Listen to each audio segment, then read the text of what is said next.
Hi, everybody, and welcome to another episode of Raise the Vibe with Liz. I'm your host, Liz Peterson, and today I have Reverend Jenn Cormier joining me today. We're going to be talking about grief and grace, her Facebook group, her life's work, and much, much more. So a little bit about Jenn for those of you who aren't familiar with Jenn.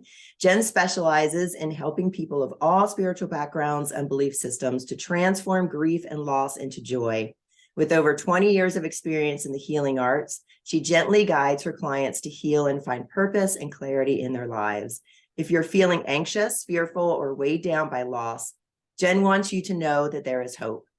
Through her support, you can find lightness and peace and learn to love fully again. She will help you to honor your grief and move through it so you can restore your trust in life and embrace the next chapter with joy. People often refer to Jenn as a ceremonial artist because she brings beauty into dark places. In fact, her own experience with grief after her father's death in 2012 inspired her to become a devoted student of grief for a year. Through that journey, she discovered that grief can be a wisdom bringer and a creative collaborator, helping her to remember her purpose here on earth. That experience became one of the biggest gifts of her life. As the founder of Heal, a year-long immersion program for women, and the creator of the Walk Through Grief with Grace podcast, Jenn has helped thousands of people overcome physical and emotional pain. Her approach as a somatic healing arts practitioner is to help you be kinder to yourself so you can feel good again and show up fully for your family and community. By honoring the sacred in your life, you can live out your unique legacy. Jenn, welcome to the show. Thank you so much, Liz. It's such a pleasure and honor to be sitting with you. Thank you so much. I'm so glad you're here. I'm so glad we get to collaborate again. I was on your podcast. I really had a fantastic time. And I think it's great that you're able to come on my podcast and, talk about this subject. I think it's a much needed subject. I kind of want to dive right in, but I also want to give you a chance to give a little bit of your background beyond your bio and what led you to here. What was that like for you? And then how did that transition in life bring you to the work that you're doing today? Yeah, the first thing that popped up into my mind when you asked, as you were asking, was I've worked with a couple of different Jungian psychoanalysts, in the course of my adult life as my therapist. And the first one, her name was Mary Bowen. She's a Pilates elder because I spent, over 2 decades as my main work was helping mostly women, but, all gendered folks in bodies come out of pain through a real therapeutic approach to the Pilates method. So Mary Bowen is one of the Pilates elders. She's in her 80s. She worked directly with Joe and Clara way back when no one knew what that was. And she's also a Jungian analyst. And I would meet with her in her Jungian office and sit with her. And I had a friend who was a little bit worried about me because I kept going off to Thailand to study Thai massage and yoga. And I had all these interests, dance and photography. And this friend sat down with me and said, Jenn, I'm really worried about you. I'm worried like you're running from something. What are you running from? And I said, gosh, like, I don't know, maybe I am running from something, and I sat down with Mary and I brought this to her and she said, wow. So, we would always talk about my dreams. I'm a dreamer. I've been dream journaling since I was a kid. It's that deep archetypal symbolism is really rich and guides my life and my practice. But we kind of contemplated that and we went off, and I went back to her office the next week and sat down, and she said, what, I've been thinking about you. And I think that everybody has their thing, like my husband, his thing is soccer. Her husband's like 25 years younger than her. He's great. And they've been together for like, I don't know, decades. He's fantastic. She said, my husband, he's got his soccer. And me, I've got my cats. She always would have like a bunch of cats. She's like, but you, I think you quest. You're a quester. And I don't think you're running from anything. I think you're questing. And I was like, yeah. I was like, that's what That's what it is. So I went back to this friend and I told her, and she's like, oh, okay, I like that. I think that's true. That feels right. So I just say that because I think that so many people that I talk to kind of don't fit, or folks that resonate with me don't fit in the molds, the mold of, this hat or that hat. Um, they, like me, are questers, sort of like visionaries, and they're dreamers, and they get excited about multiple things, multi-potentiates, and I'm this is my long roundabout answer to, I lived my life really following that, um, just following the energy of what brought me alive. I love that Howard Thurman quote, don't ask what the world needs, but go ask what brings you alive, and go do that. Because what the world needs is more people that have come alive. So I think that I just kept following that. Well, what's bringing me alive? Thai massage. What's bringing me yoga? What's bringing me alive? So all of these different things. And what I found after my dad died is I had this moment where nothing was bringing me alive. That when you get to the very bottom of the ocean and it's this belly of the whale. I was talking to one of my teachers yesterday about. And I think that's what's so hard about grief, that feeling of everything just got pulled out from underneath you and you are floored. And who am I? That, like, our very identity of who we are, it's like a clean slate for a moment, or an abyss, or everyone has a different experience. But I think there's also a lot of potential there out of that deep, dark, creative, womb-like space to birth the next phase of our lives after a major loss. So I think that that's how I got into doing grief, was really, I started weaving my life back together and coming back alive after my dad died, not by running from my grief, but by just being with it. And then the beauty of doing this work now is I get to bring all of those pieces that I've collected over years and years of questing, to this work of helping people come back alive. Oh, I love So, that. And yeah. I love, the questing and the being that true seeker and following your intuition and asking yourself that question, about being alive. Is this bringing me alive? And I like that you brought that into your life, brought all of that forward after your father passed away. Can you talk a little bit for our audience? What was that process like for you, and how did you follow your intuition? How did you go deep into the grief and really work with it post your father's death and really find healing for yourself? I think, Liz, it was, there were a few parts to it. As I look back, I think the first part was having, like, I had a couple of mentors who just, um, my mentor, Dr. Lewis Melmadrona, he had said to me, um, when I was at that rock bottom place, you're going to take grief by the hand all year long, walk with it, let grief be your teacher. And, having that support of, of a mentor in my life and a community was really, essential for me. And then that was sort of in combination of going out in nature by myself, you know, going out in nature and walking, and um, there's that element of healing in nature and healing with movement, and then also bringing in bringing back my creativity. And I didn't do that by forcing it, because I didn't want to dance. I was a dancer. I was but I just gave myself the space every day to be with grief. And that was it. It just could it I gave myself permission to let that look like anything. I didn't have to do anything. And I think that that liminal space is so necessary, and it's really hard to describe, but I think that we all need to have enough space, in our day, in our week, to really drop into that really liminal, deep rest space. And then our creativity will come back, on its own from there. Yeah. Nice.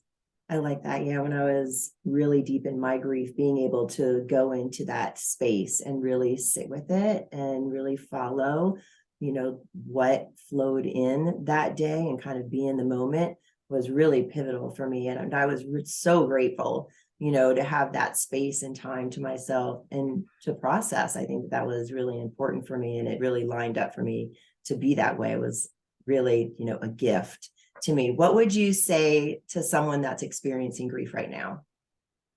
Yeah, I would say that, just like you mentioned, that there are gifts in this process that feel so painful. And sometimes you feel like, am I ever going to be myself again? Is this ever going to change? Is the fog ever going to lift? Those are things that people have said to me. And you can't see the gifts when you're in it necessarily, but knowing that as you move down that river later, you'll go, wow, that's what happened, and this is the gift that I'm carrying now from that. And this is what happened through that experience. And it's okay that you can't see it at the time. But there is beauty, and giving yourself the space to be in the present moment. I think sometimes it's like we have to be, we have to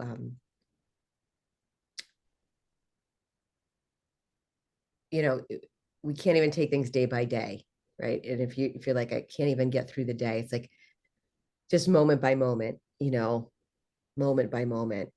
And I think that if you're really suffering right where you are, get up and change space. That's something that I tell my clients. If you're on the bed, if you're in the couch, if you can just make it outside, just make it out the door.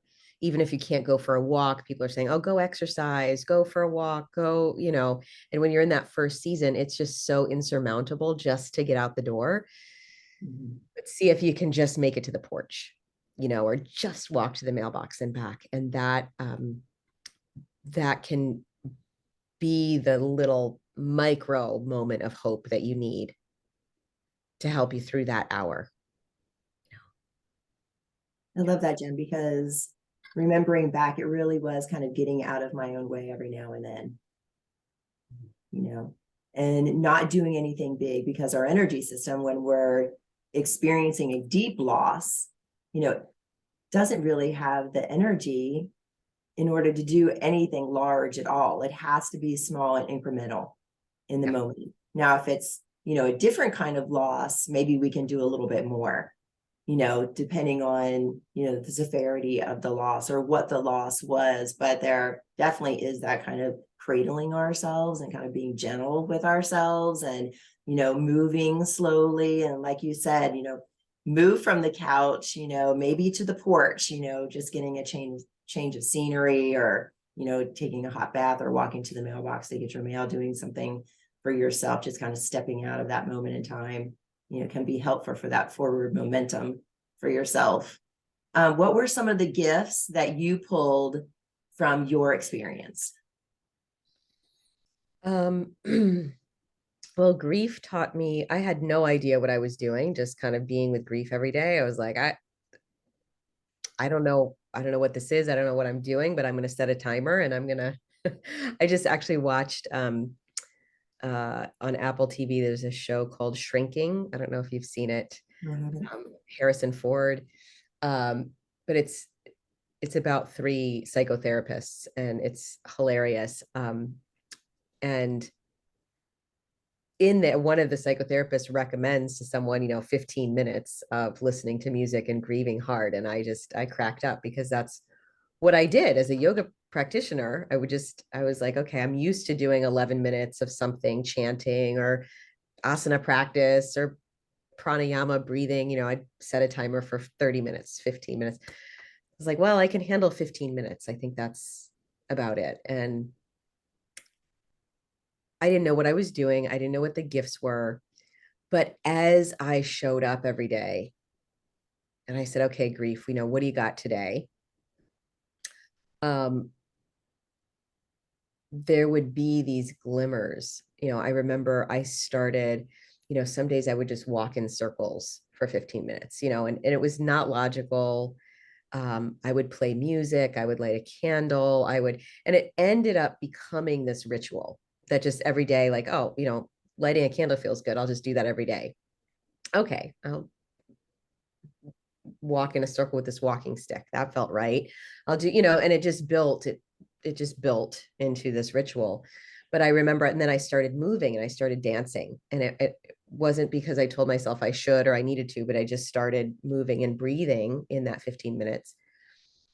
And I remember this moment where my arms were just open and I was like, oh my gosh, this feels so good. Like this, it was like this moment that was so pleasurable.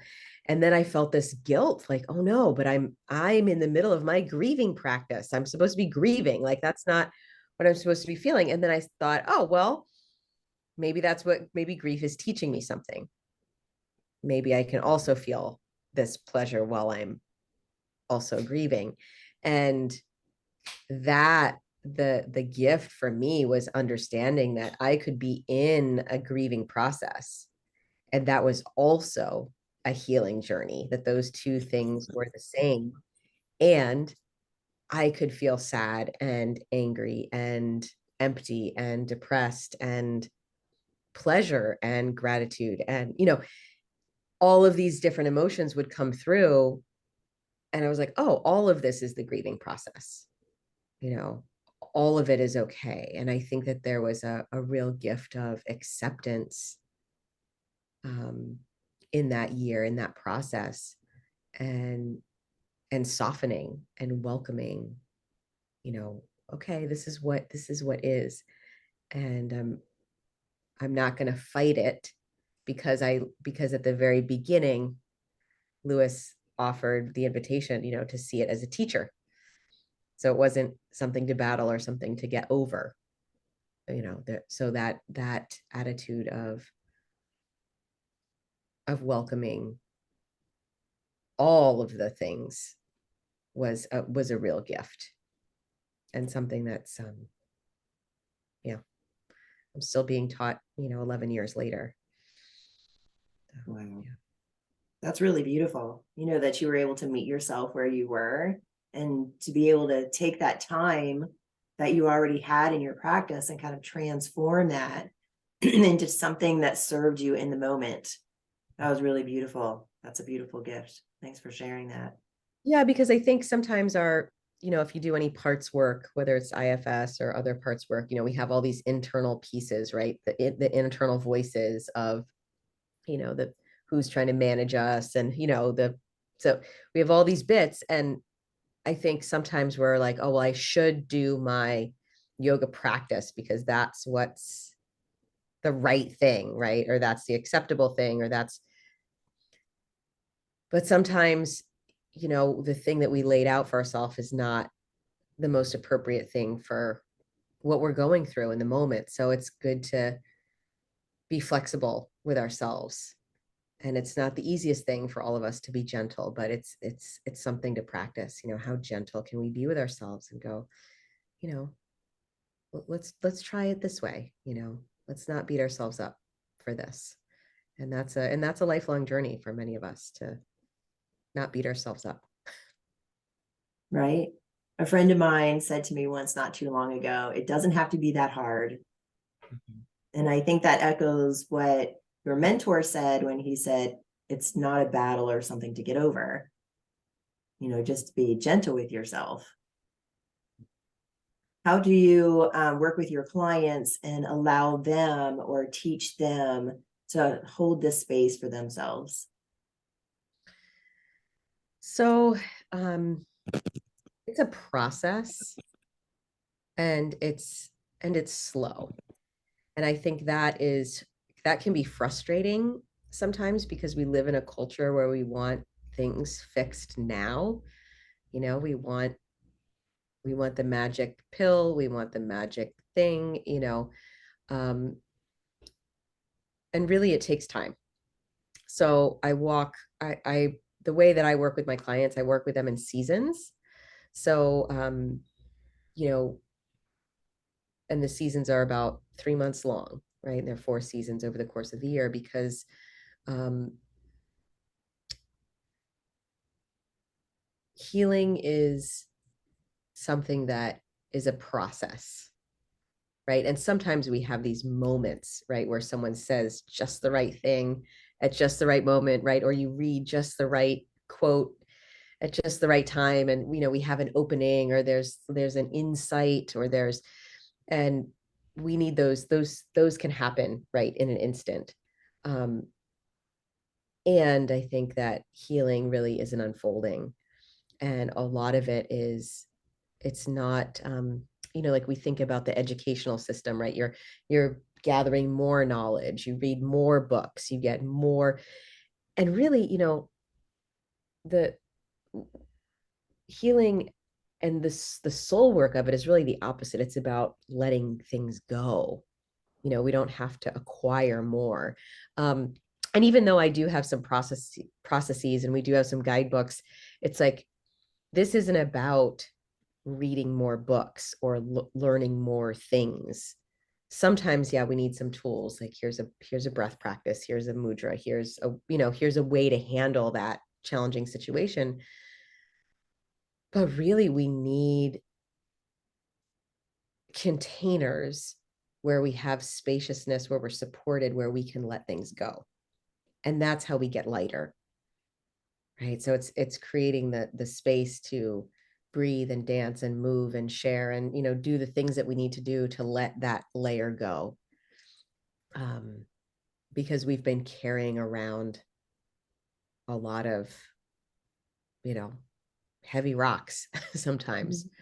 Little bits of guilt or shame, or, you know, stories that maybe don't serve us anymore, or um, things. So I think one of the things that's so helpful for my clients is the space to see those things, to like bring them out into the light, and then go, okay, I don't need to carry this around in my gut anymore. And now there's some space to see it and put it down, right? Or see it and transform it, or compost it, right?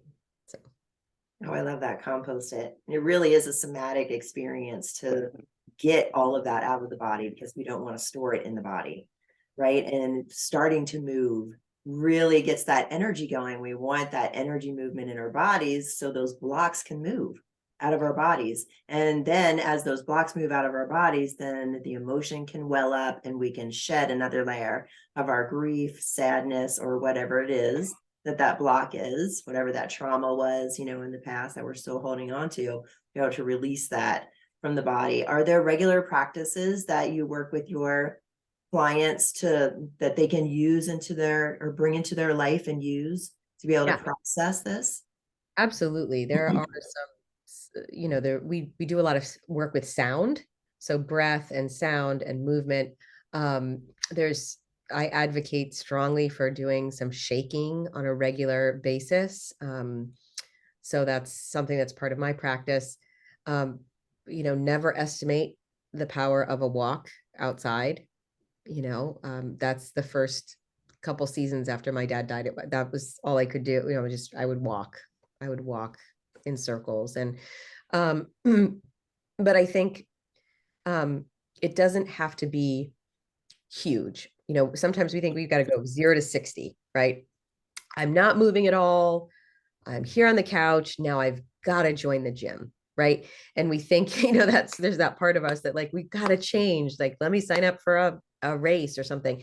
But really, how I help my clients is really through little tiny, little micro habit changes. You know, shifting something that you do first thing in the morning, adding a 3-minute shake, you know, doing some things that you can add movement in, but it doesn't have to be going to an hour long class, you know, way down over at the gym or something, you can start folding these things into your into your routine in a very, very simple, least common denominator way, so that you can be successful, and 3 minutes at a time can shift so much. I like that you pointed out the emotional release exercises because there's so many available these days that people can do. And it can be, like you said, just 3 minutes in the morning of shaking, or throwing a tantrum or pillow screaming or whatever we need to do to emotionally release, what is stuck, what is there, even like if you're feeling anxious or you're getting ready to do something that your body's feeling uncomfortable, a little shake beforehand is always great. It completely releases it out of your body and allows your body to relax. Yeah. So I'm glad you pointed that out. It's like you look, for those of us that are dog owners or dog lovers, you look at dogs walking down the street, meeting another dog, having a moment, and they'll shake it off right away. But we're sort of socially conditioned to stay upright and, look a certain way, but if we were really fully in our bodies without all these overriding stuff, we'd have a weird moment at the store with somebody and we would Brush it shake off. we would shake it off right there, but we don't, because we have to look normal, right? Walking around in our day. So then we store that stuff and it accumulates over time. So yeah. Mhm. Yeah, thanks for bringing that up because it's so true. If we look out in the animal kingdom, we can see energetically like what they're doing with their body, releasing all of that. And how much better do we feel afterwards when that happens? It's like the person who goes for a run to release, their anxiety. It's because they're moving, right? The dog that shakes it off, it's like literally shaking off the event, right? I like to tell my clients to just brush it off, where you're literally like taking your hands and sweeping your arms and your legs, just brushing it off, right? Just setting that intention to just get rid of whatever just happened, not hold on to it anymore. Yeah. So wise. Mhm. What are some other things some other tools, you've talked about a few of them, but what are some more things that your clients have really said valued them in their healing process? One, I think, is having the community of other people that are going through something similar, that also didn't have the best relationship with their mom and their mom died and they have to, you know, unpack that in a certain way because of, complex relationships. I think it's one thing that people see, oh gosh, I'm not alone in this, is there's often uh, rifts in family systems after a loss. Siblings, there are lots of folks who have a brother that they're not talking to, or a sister, or siblings, real challenging interpersonal relationship um, pieces that come up. And that's not something that you talk about normally, when you're out at lunch or coffee. And when you're in a deeper space, like when you in with a community of folks who said, I'm going to work with my grief for a year, then you can see, oh gosh, I'm not alone in that piece. I'm not alone in this piece. So really understanding on a deep level that I am not alone. And I think we can intellectualize that, like, oh, I guess I'm not, there's millions of people in the world, billions of people, I'm sure other people are going through this, but to actually sit down with people that you get to know and you enjoy and you trust and you're building friendships with, and you see that a lot of your circumstances are shared and very similar to others. I think that is really powerful for the folks um, that work with me, which is why I prefer to um, bring people into community and into a group setting, as opposed to doing all one-on-one work. I do have some one-on-one clients that do, seasons of work with me. But that is so powerful. I think that's one of the most powerful things. I think so too. I love group work. I've been doing group work since my my late 20s, and it's always so powerful because you get to hear everybody else's stories and you see something of yourself or your own life in that story, right? And it can uplift you out of what you're doing or help you with the situation, like you were saying, with the family members. You do several groups. So you have groups that you talk about on your website. You also have your Facebook group, Walk Through Grief with Grace. Can you tell us a little bit about that and how you started that and how that's able to help everyone?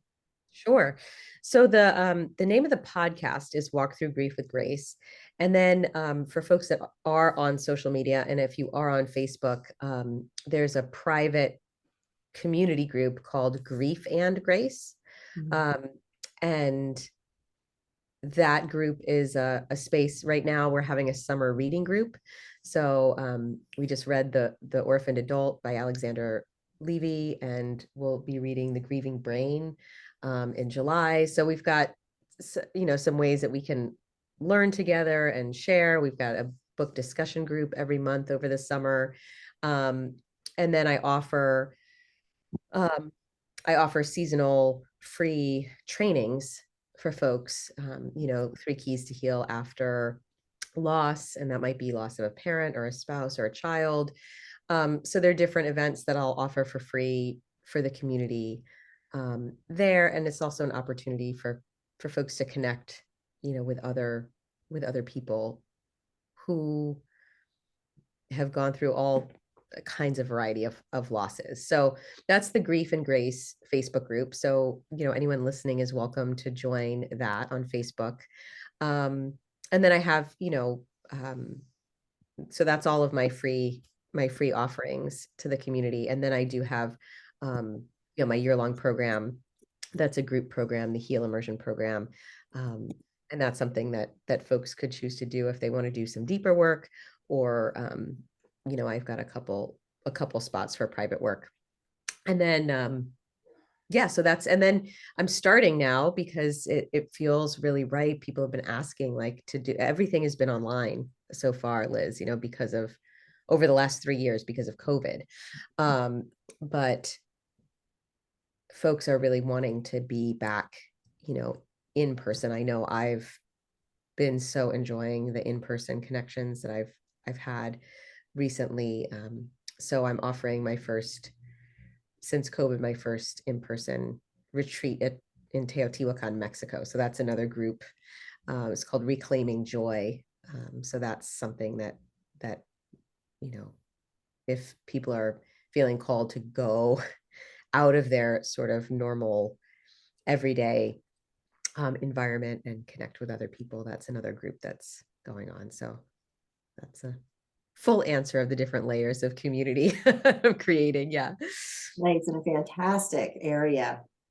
Definitely on my to-do list. I was due to go there right before lockdown, and she canceled, which was great because everything started to culminate right there when we were going to be in Teotihuacan. So, God, great energy. What a great spot to hold an in-person event.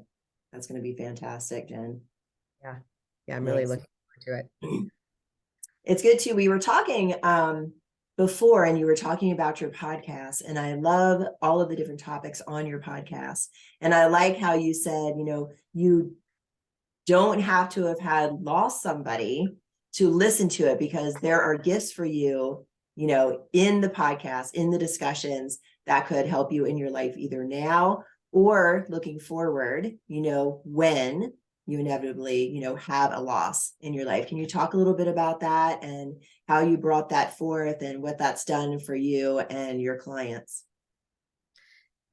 Yeah. I think that the podcast, it's interesting. I haven't, like, one of my oldest friends said, "Oh, Jen, I haven't listened to your podcast yet because I just can't bring myself to listen to the grief stuff." And she had also lost her dad, and so I was trying to explain. I was like, "Well, it's not really depressing. It's pretty inspiring.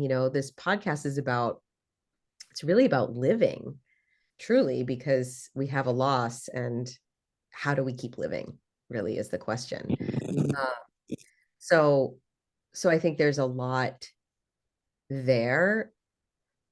for anyone who is experiencing the ups and downs of life, right? And many of us have lost a parent or both parents or siblings, or, you know, death happens all the time. But then we also have breakups. We also have divorces. We lost a job. Also, you know, there are house fires. There are, you know, all pets, you know, we have an episode about pet death, you know, so nobody is immune to, you know, birth and death.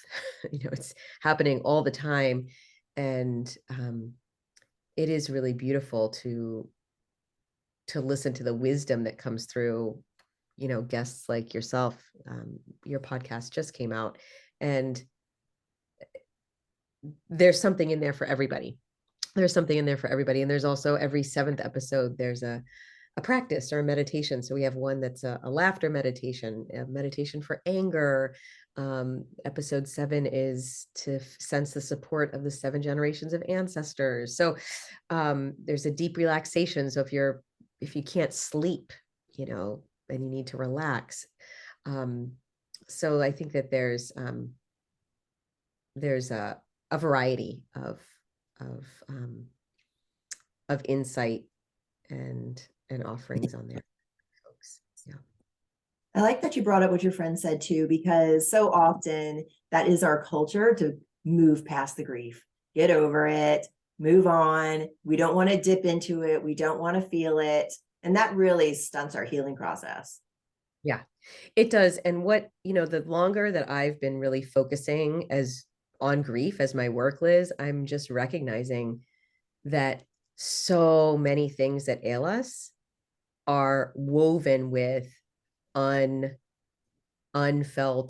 unprocessed grief and trauma from loss. And what happens is we end up numbing ourselves in all of these ways that are, you know, socially acceptable, unacceptable. Maybe they're, you know, some are healthier than others, but, you know, all kinds of addiction. If you kind of roll back and go, well, where did this addiction come out of? You know, there's a lot of grief behind that. So it's interesting to look at, if we can befriend our grief and recognize this is a part of life. How can we become a more balanced, healthier, free person, and really tap into our substantialness, our wholeness, because we're not trying to chop pieces of ourselves off. Mm-hmm. You know? Yeah. Yeah, and so often we don't even realize, like you were saying, like we're carrying around things from even childhood, you know, that's unprocessed trauma, unprocessed grief that we don't even realize is grief, right? And then it layers, it piggybacks on what we have going on in the moment. I mean, there is a silver lining, there's a gift. Like if we have awareness about that, we can heal the past, you know, that's piggybacking on the present. But a lot of times we end up just, you know, putting it in the luggage bag and carrying it along, right? Until we realize later in life, like, why am I feeling this way? What is all of this that I'm carrying? Like, I feel like I'm carrying unburdened by so much. And then we look back. I know I see this with clients and different people that I talk to, and there's things that we've been carrying along for years that are just dying to be released.